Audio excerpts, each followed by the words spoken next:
What idiotic rule did your parents make up that cost them their lives? I was giving our golden retriever Doodle his medicine when my dad ripped the pill bottle away from my hand. Stop babying that dog. He's never going to get better if you keep coddling him. Doodle had been sick for 2 weeks with some kind of stomach issue. The vet prescribed medicine that had to be administered every day, but apparently that was wrong according to my parents' new philosophy about independence. From now on, the dog takes care of himself. That's how animals in the wild do it. Dad tossed the pills on the counter. Mom nodded along enthusiastically.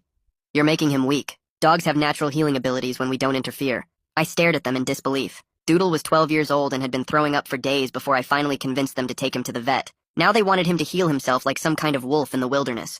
But I knew better than to argue when they got like this. The next morning, Doodle was whimpering by his empty food bowl. See?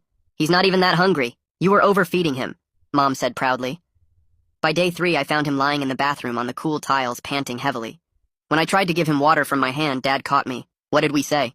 Let nature take its course. Nature's course apparently involved Doodle vomiting bile on the living room carpet. Mom just sprayed some Febreze and declared that he was purging the weakness. A week into their new independence program, Doodle could barely walk. His ribs were showing and his golden fur had lost all shine. He spent most of the day sleeping in dark corners. When he did move, it was with this weird, stiff walk that made my stomach twist with worry. He's building character, Dad announced at dinner while Doodle lay motionless in the corner. That's when Doodle started acting strange. Not sick strange, but different. He'd stare at my parents for long periods without blinking. His lips would curl back, showing his teeth in what wasn't quite a smile. When Dad walked by, Doodle would track his movements with laser focus. Look, he's getting his spirit back, Mom celebrated, but I noticed the foam, just a little at first around his mouth. Doodle had started drooling excessively and pawing at his face. He'd snap at invisible things in the air and growl at shadows. His eyes had taken on this glassy, unfocused quality that sent chills down my spine. 2 weeks after the medication stopped, Doodle seemed to rally.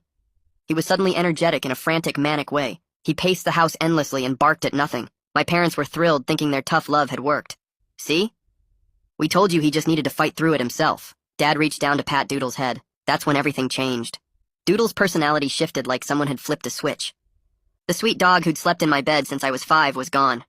In his place was something wild and dangerous. He'd bare his teeth at any movement and lunge at people walking by. It's just a phase. He's re-establishing his dominance, Mom explained as Doodle cornered the mailman. The aggression got worse daily. Doodle attacked his own reflection in windows. He chewed through his leash and destroyed furniture. Strange noises came from his throat like nothing I'd heard before, guttural sounds that raised the hair on my neck. My parents finally started looking concerned when Doodle tried to bite the neighbor's kid through the fence. The boy was just walking by when Doodle went ballistic, slamming against the chain link and snapping wildly.